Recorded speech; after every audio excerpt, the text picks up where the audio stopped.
Normally, I'm kind of a last-minute person. If I had started writing this during the steering committee meeting, I doubt anyone would be surprised. I certainly wouldn't be. But this speech, well, it's actually one of the very few assignments that I started early, something like 3 years early.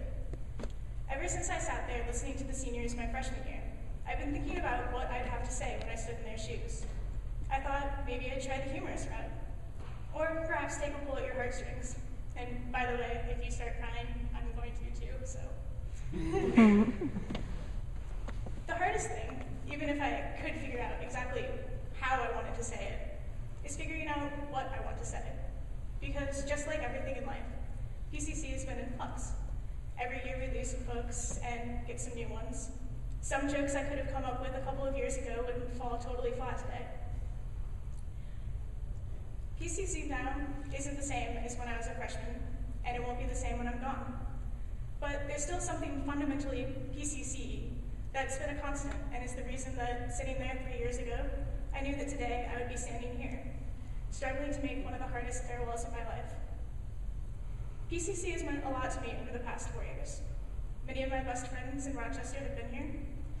Every week I've been able to start afresh after being here at Sunday worship, and that's kept me something like sane. In the middle of a tough week, I've always had a DD to recharge with you, and it's been a much-needed constant, a comfortable home of sorts to keep me centered. There's always someone here that I can turn to talk or listen, or to play a game of cards, or even to listen to some terrible pop music, or watch really geeky television. On that note, you guys have made me really geeky.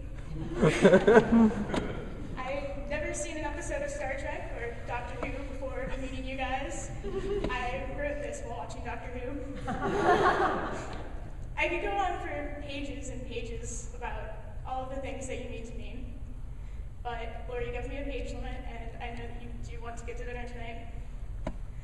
I really wish that I had some kind of great wisdom that I could impart on you today, but I'm still pretty clueless myself. The big epiphany that I was sure that would come before graduation, I'm still waiting on. And really, all I can tell you is that this is a really special group that you have here, so cherish that. Your friends that you make here, some of whom will be far away and far too soon, you should cherish them. Your time here is limited and goes by way faster than seems fair. It certainly doesn't seem like I should be graduating in a couple of weeks, which I hope that I am. But I feel very outrageously privileged and lucky that, however brief, my life has intersected with yours. Thank you for sharing that with me. And as I move on, I know that this community is going to be one of the most missed things about Rochester. More so even than the weather.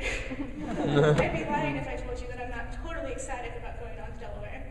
And you probably wouldn't believe me anyway, since I've told you as much every time I've talked to you since late February.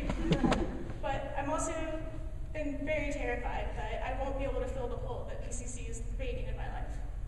So please stay in touch. And in the unlikely event that you happen to be in Delaware, I don't really think anyone happens to be in Delaware, but look me up.